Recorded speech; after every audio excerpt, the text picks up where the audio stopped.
to a simpler time in life. Oh, to be this kid just not annihilating a bag of popcorn at a baseball game. What a dog. I love popcorn. Popcorn is too. such a great snack. Keeping it simple, too. And too, though, I just love the fact that he's going hands-on bag, face to popcorn. Yeah. That's I don't want efficient. buttery fingers. Yeah, that's efficient. The ball comes at you on a foul. You can catch it. I love everything about it. I like the popcorn security. 2 hands, though, high and tight. No My chance of a concern would fumble. be the butter all over my face would give me acne. He's too young for that. It's also on his chest now. And we've missed our face. That's like me with Dot's pretzels. All right, that looks like fun. Meanwhile, this was no fun at all. A Browns rookie quarterback, Shedeur Sanders, had a lackluster showing Saturday against the Rams. The numbers: 3 of 6, 14 yards, sacked 5 times, had 1 first down in his 5 series, pulled with 2 minutes and change left in the game in favor of Tyler Hundley. That decision had some people questioning his head coach, Kevin Stefanski. Listen to this. Can you address this sort of persistent narrative that that you're trying to sabotage Shedeur Sanders, especially after yesterday and not putting him in for the 2-minute? Yeah, obviously, I don't concern myself with outside type of things, but I'm committed to his development, just like all of our rookies. So we'll continue to focus on getting our guys better, and that's what we'll stay committed to, and that's what's important to me.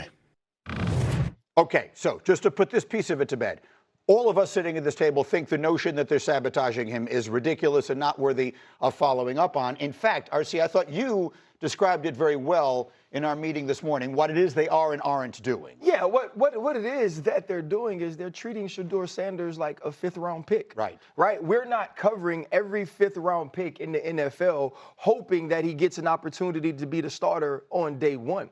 We felt like, oh my goodness, they got a diamond in the rough. Shedeur Sanders fell to the 5th round. They felt like they evaluated him there, and that's where they picked him. And they're playing the guy that they picked in the 3rd round over him because they evaluate him at a higher level than what they do Shedeur Sanders. And I get it. We were all frustrated. We all thought that the analytics, that the way we viewed the film said that Shedeur Sanders was a late 1st round, early 2nd round pick. But that is not the nature of the position that he's in.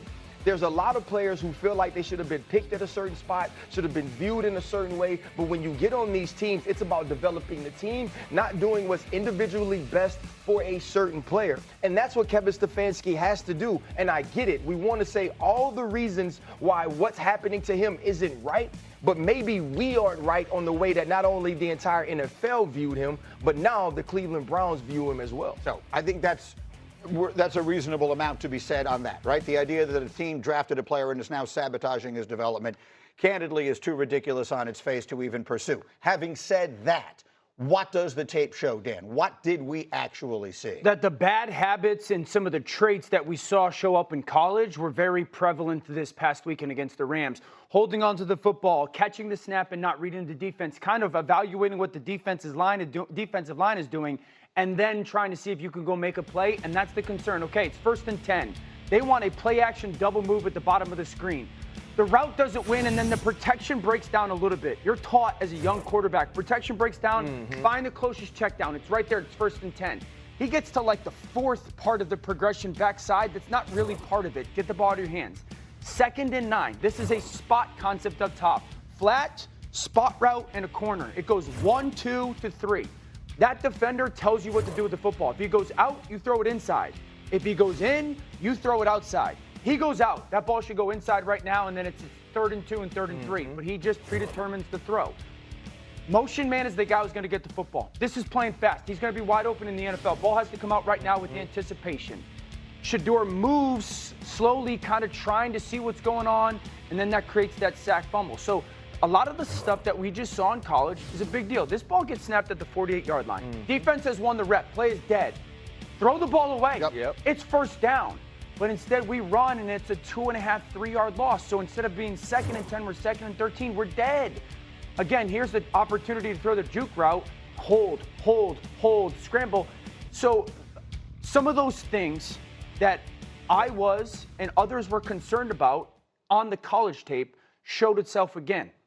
This is not the end of the world, though. This is part of his development in becoming a potential starting quarterback. Greeny, that's exactly right. Like, if you said it was an A- against the Panthers, that was probably a C-. I agree with what Dan saw as well. But that's a rookie quarterback development.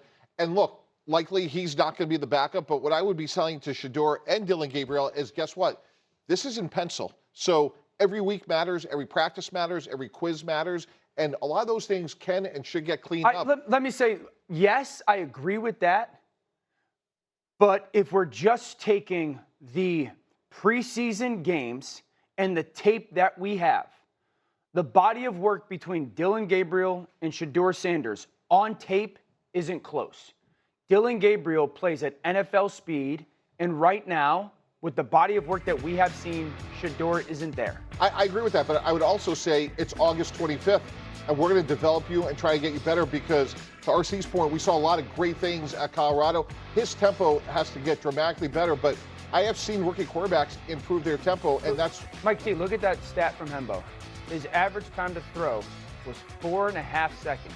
Yeah, it's really good. It's really bad, right? That's a ridiculous. Honestly, but the thing is this, right? Both of these players have played a tremendous amount of football. Right. And I remember last year when Bo Nix came out of Oregon, we talked about all the easy throws Oregon creates. Right. The level of the skill players that are around him. And then we watched Bo Nix acclimate to the NFL game extremely quickly.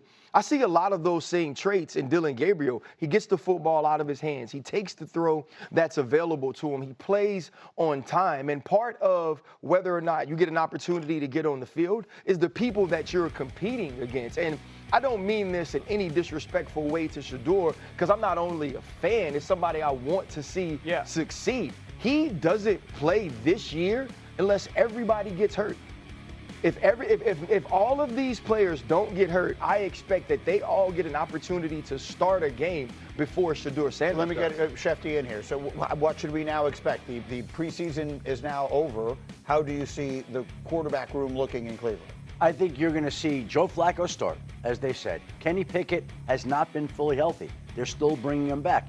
It would seem to me, based on that Dillon Gabriel very well might be the number 2 quarterback for the Browns' opening game against the Cincinnati Bengals. And again, all this talk about Shedeur, we might not see any more tape of Shedeur until late in the season, if we see any more at all. The next tape we might get on him might be in training camp 2026. And remember this, too. All the people talking about the sabotage because of the offensive line he played with, he played with the offensive line that is set on the same tier of the depth chart that he is because he was a 5th-round pick. Correct. The part of the reason for the disconnect is that we view him a certain way, and what has been demonstrated is that, for the most part, all 32 NFL teams view him differently from that. Coming up, the dress rehearsal has concluded for the former number 1.